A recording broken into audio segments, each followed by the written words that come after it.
The Honest Psychiatrist. Episode 1. Doctor, I feel so sad. Can you help me?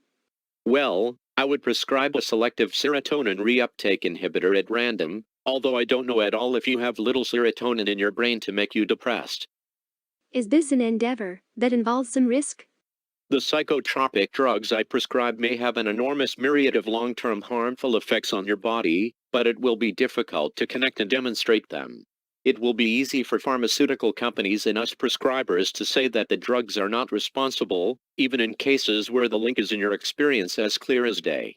A perfect crime. But a friend of mine was talking good about it. The side effects of SSRI/SNRI antidepressants are very varied and subjective. In some cases, irreversible damage occurs. It's like playing Russian roulette. Oh my God, is it worth it in your opinion?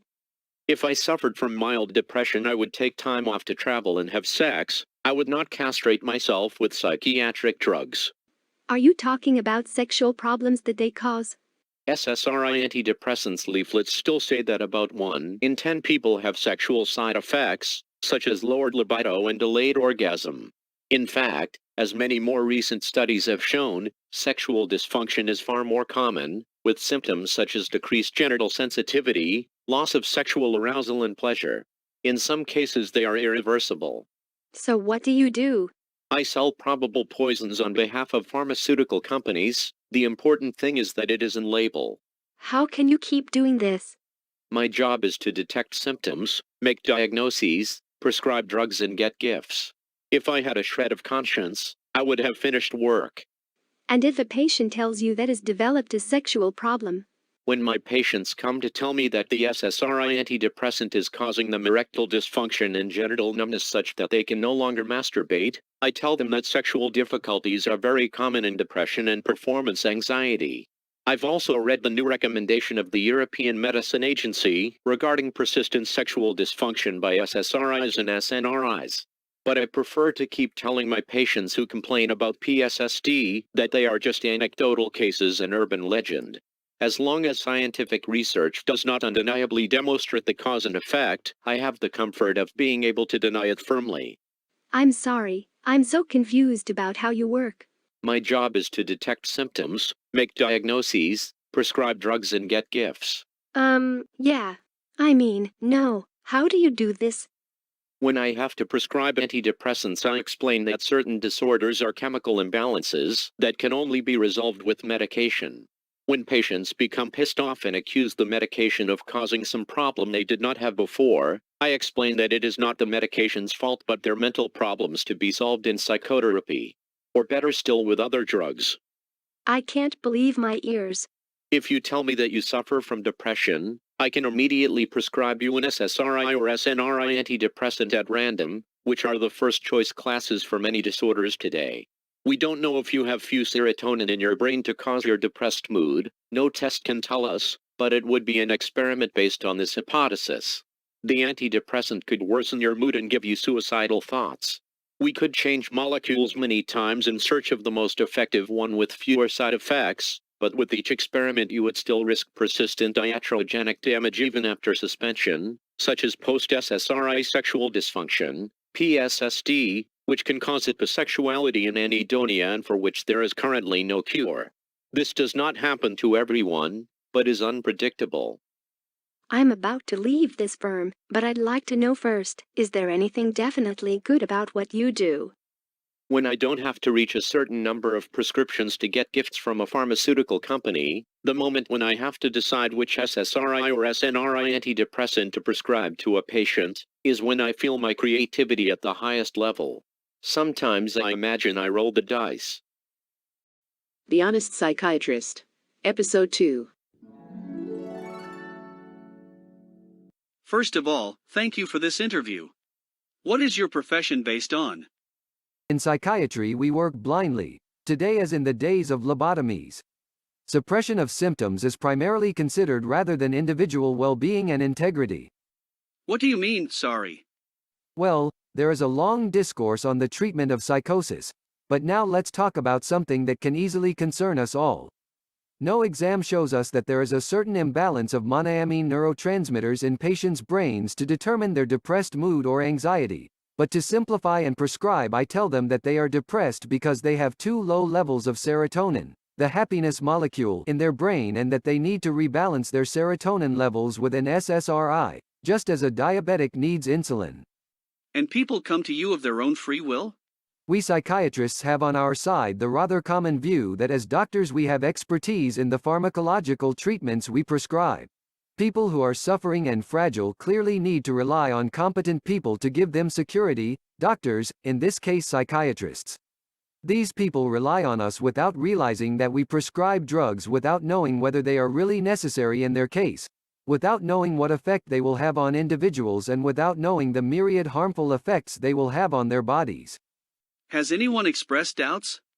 To those who express concerns about taking antidepressants, the big catchphrase in psychiatry reads, "Would you take insulin away from a diabetic?" This is a convenient gimmick that psychiatrists use to manipulate people who rely on them and rightly know nothing about psychiatric drugs or the nervous system. They silence any legitimate concerns by using such pitfalls. This is what those who work for the sale of psychotropic drugs do, who do not know if and when they help, who do not know what effect they will have on the person, and whose damage will be conveniently denied and masqueraded as mental illness. Is it so out of control? We psychiatrists simplify and trivialize in order to prescribe psychotropic drugs, and most patients rely on us and to not inform themselves further.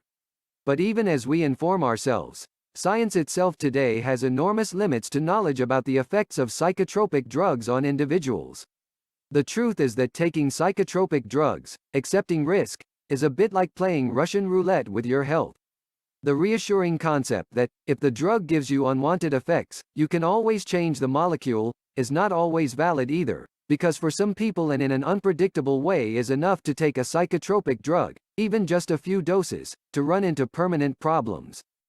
Shouldn't patients be informed? It is usual to explain to patients that in case of undesired effects of SSRIs and SNRIs, it is always possible to change molecule until finding the most suitable one. It is never mentioned that it is sufficient to have taken a few doses of an antidepressant to risk permanent iatrogenic damage, and not even admitted. I can imagine why. Yeah, I could not prescribe drugs after terrorizing a patient by informing them of the risks. I myself prefer to gloss over the risks. You have to think positive or you no longer live. Many of my patients report and show that they are better off thanks to SSRI and SNRI antidepressants. Those who worsen their condition because of the drugs, and who report that they have been damaged, I prefer to argue that the drug has absolutely nothing to do with, but it is unfortunately their psychiatric pathology that is difficult to treat. This way I can live peacefully and continue to prescribe. Hiding the risks I understand, but how can you deny the damage done? You know, psychosomatization, autosuggestion, paranoia. If you want, you can throw every symptom into the psychological dustbin. The damage of psychotropic drugs can easily be disguised as symptoms of psychiatric illness as well, the withdrawal symptoms, for which to prescribe more psychotropic drugs, in a fabulous loop for pharmaceutical companies and for those who, like me, base their work on the prescription of drugs that you do not know what effect they will have on individuals. So, omerta and deception. Of course, I can't be stupid enough to admit that the antidepressant I prescribed without warning you about the possible risks has caused you permanent damage. After all, the damage is done and I don't have a real solution for you. Can you give me a concrete example? As in the case of post-SSRI sexual dysfunction, until it will be based on patient testimony and not supported by biological evidence, I can consider it ambiguous and not pay attention to the patient's words. I can consider the psychiatric patient unreliable right from the start. I can afford not to care about the truth in what he says and think about my own convenience. Today's psychiatry is not such a pretty picture. Well, we can always hope that in the coming decades science will make dignified progress in understanding the nervous system and individual responses on a genetic basis, so that the treatments available will not consist essentially of trial and error made with horrible risks on the basis of mere hypothesis, and so that today's psychotropic drugs can be considered with the same horror with which we see the lobotomies of the 1940s. The Honest Psychiatrist. Episode 3. I'd like to tell you something before you ask me. Sure, go on. I am a psychiatrist, but also a bit of a philosopher. My secret to deciding which SSRI or SNRI antidepressant to prescribe? Well, when a patient comes into my office, I just look into their eyes and I get the inspiration I need. Or probably, it's just influenced by the advertising notebook under my nose. By the way, some of my most boring patients have told me that they find the promotional pads with the names of psychotropic drugs distasteful. But I love those little gadgets. They give my office that personal touch, and every time I tear one of those pads off, I remember that I really am a graduate. Are there also aspects of your working day that you find less satisfying? When they come to me claiming the damage of psychotropic drugs just because I'm a psychiatrist, I don't want to plug my brain in. I prefer to keep a smile on my pretty face. Don't patients have to report adverse events? I can't stand conceited patients who report the side effects of psychotropic drugs. I like to tell them that it is their own mental problems and that it is better to increase the doses. What do you mean by conceited patients? Call me a dickhead, but I am the doctor, and I will not allow a psychiatric patient to instruct me on things I don't know about the effects of my prescriptions. Besides, they insist on being right. When I get patients ruined by my prescriptions, I don't feel guilty at all, and when they become aggressive and threaten to report me, I calm down thinking that it was all in label. But I admit, I can't stand people who raise their voices. Can psychotropic drugs really ruin people? I worked my ass off to get a degree in psychiatry.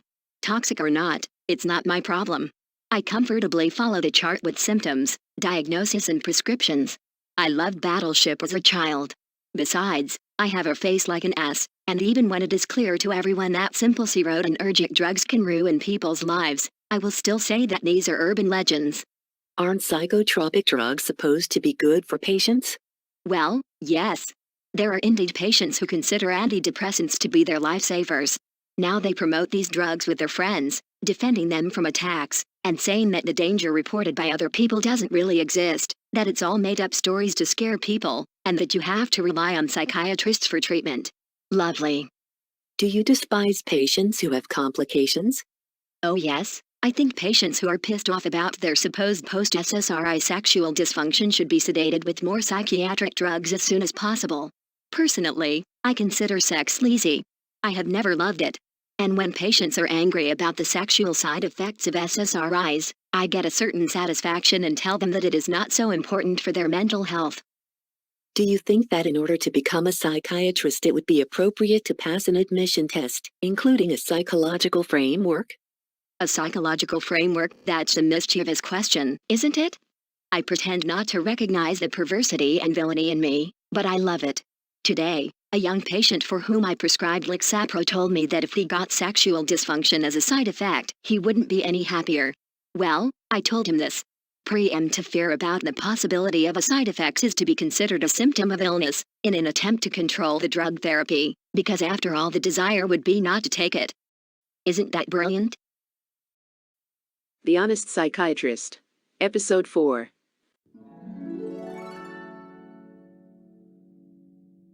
When I read Interview with an Honest Psychiatrist, I said what the fuck, and decided to come. Thank you.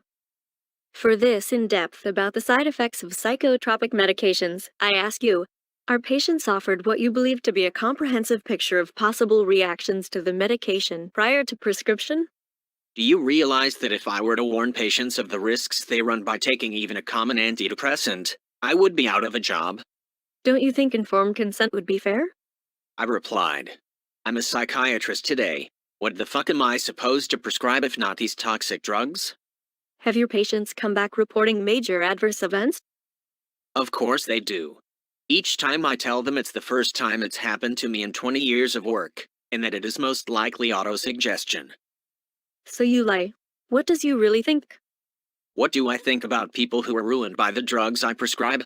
I wouldn't want to be one of them. Shit. I would keep my children away from the risk of chemical castration if I had any. Are you familiar with the PSSD? I understand? Neither the medicines agency nor the pharmaceutical companies have sent us doctors any update bulletins on PSSD. How did you learn about it? From the scientific literature? Yes. When a patient of mine slammed some papers he had printed onto my table. What did you think about that patient? I thought, Wow. You're telling me that antidepressant left you with genital anesthesia, emotional numbness, and persistent anhedonia. Man, that's bad luck.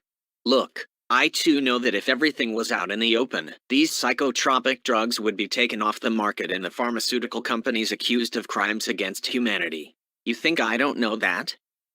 Is it always best to rely on a trusted psychiatrist? Still with the trusted psychiatrist, or the good psychiatrist. What the fuck is the difference? The drugs are these. With or without the trust, you'll still get PSSD, even if the psychiatrist was your father. The Honest Psychiatrist. Episode 5. Bless me, Father. The antidepressants I prescribe to my patients have the power of strongly crushing sexuality. For many years, I prescribed these medication to young and old, women and men, without knowing that patients could also be castrated permanently. Years ago, I was really on the verge of prescribing Cipralex to my son. Thank God I didn't, and I can expect grandchildren. I remember how I brought up so many stories to convince some patients that their sexual dysfunction after discontinuation was not caused by the antidepressant I prescribed. This I did before I knew about PSSD. But this I will continue to do. May I be forgiven. As long as the drugs are considered life-saving by patients, everything runs smoothly. I wish they were all like that. Instead, I have to listen well to the details of the side effects or iatrogenic damage reported by other patients, to tell them in the end that it is their disease that must be treated by increasing the dose. They do not always bite. One of my damaged patients asked me where I still find the courage to prescribe psychotropic drugs. You know, it's also not easy being a Freudian therapist and a prescriber of castrating drugs at the same time. I enjoy so much the moment when I have to choose which SSRI or SNRI to prescribe to a patient. I am a psychiatrist with an excellent reputation. That is why many of my patients think that I can protect them from the side effects of my prescriptions, when it is completely out of control. How could I be a psychiatrist without prescribing poisons? May God enlighten me. Father, as I told you, these medications help suppress any sexual urges. If that would help you. For heaven's sakes.